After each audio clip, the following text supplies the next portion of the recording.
हरिओम. अष्टावक्र गीता. योगदास श्री जय गणेश जोशी यांचे प्रवचन. अध्याय 20, श्लोक क्रमांक 11. क्व माया क्वच संसार क्व प्रीतिर्विरति क्व वा क्व जीवः क्वच तद्ब्रह्म सर्वदा विमलस्य मे. भावार्थ: सदा सर्वदा विमल स्वस्वरूपावस्थेत आता मला कसली माया आणि कसला संसार, कशाची प्रीती आणि कशाची विरती, कसला जीव आणि कसले ब्रह्म. सदा सर्वदा विमल स्वस्वरूपावस्थेत आता मला परिपूर्ण परम विशुद्धावस्थेत आता राजा जनकापासून सर्व काही दूर होत आहे. आता फक्त कैवल्य उरत आहे. आता फक्त चैतन्य शेष राहत आहे. एक एक करून तो मुक्त होत आहे. परमचैतन्यात विलीन होत आहे. शेवटची महापरमानंदाची अवस्था स्थित होत आहे. हे अहो भाग्य आहे. कसली माया आणि कसला संसार. आता अशा परम विमलावस्थेत परमचैतन्यावस्थेत आता योगधामी कशाची माया असणार आहे? काही नाही. आता कसला संसार आणि कसले आकर्षण उरले आहे? ते भौतिक केव्हाच मागे गेले आणि पवित्र झाले. आता आध्यात्मिक आकर्षणे नाही, कारण आता त्यातच स्थित झालो आहे. आता उरले ते कैवल्य परम आहे. कशाची प्रीती आणि कशाची विरती. आता कशाची प्रीती धरावी असे काहीही शिल्लक नाही. ज्याची प्रीती असावी प्रत्यक्ष तेच स्वस्वरूप प्राप्त झाले आहे. आता फक्त ती प्रीतीच आहे. तसेच आता अरती असेही काही नाही, कारण आता विरती असेल असे काहीही नाही. येथे विरतीसाठी दुजे काहीही नाही. केवल अवस्थेत एकमेव तेच कैवल्य आहे. कसला जीव आणि कसले ब्रह्म. आता तर जीवही शिल्लक नाही. तो केव्हाच स्वस्वरूपात विलीन झाला आणि विमल होऊन मुक्त झाला. आता पुन्हा बीजारोपण नाही, कारण बीजासाठी जीवच उरलेला नाही.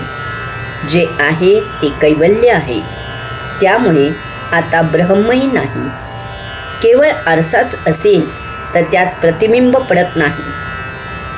तसेच येथे कैवल्य आहे. ब्रह्मही उरले नाही. हरिओम. श्लोक क्रमांक 12. क्व प्रवृत्तिर्निवृत्तिर्वा क्व मुक्ती क्वच बंधनम कूटस्थ निर्विभागस्य स्वस्थस्य मम सर्वदा. भावार्थ: सदा सर्वदा कूटस्थाप्रमाणे स्थित अखंड रूपी स्वस्थानी विराजित अशा मला आता कसली प्रवृत्ती आणि कसली निवृत्ती, कसली मुक्ती आणि कसले बंधन. सदा सर्वदा कूटस्थाप्रमाणे स्थित मी आता आत्मस्वरूपात सदा सर्वदा येथून कधीही न ढळणारा असा आहे. यासाठी राजा जनक कूटस्थ अशी उपमा देत आहे. लोहार आकार देण्यासाठी तप्त लोखंड ज्यावर ठेवतो आणि मग त्यावर ऐरणीने घाव घालतो त्याला कूटस्थ असे म्हणतात. कूटस्थ स्थिर असते. त्यावर ठेवायचे लोखंडाचे तप्त तुकडे बदलत जातात. राजा जनक सांगत आहे की मी तसा आत्मस्वरूपात स्थिर झालो आहे. विश्वात कितीही उलथापालथ झाली तरी मी आता आत्मपदापासून ढळणे शक्य नाही. मी तेथे स्थिर आहे. अखंड रूपी. राजा जनक पुढे सांगत आहे की तो अखंड रूपी आहे. त्याचे कधीही भाग होऊ शकत नाही. तो एकसंध आहे. तो आता द्वैतात बद्ध होऊ शकणार नाही. तो सदा सर्वदा अद्वैतातच स्थिर असणार आहे. स्वस्थानी विराजित. राजा जनक पुढे सांगतो की तो स्वस्थानी आत्मपदी योगधामी सदा सर्वदा विराजित झाला आहे. भौतिकात माघारी जाण्याचे जीव बीज आता जळून कायमस्वरूपी नष्ट झाले आहे. पुन्हा आता तेथे जाणे नाही. तो परमस्त्रोतात विलीन झाला आहे. यामुळे कसली प्रवृत्ती आणि कसली निवृत्ती.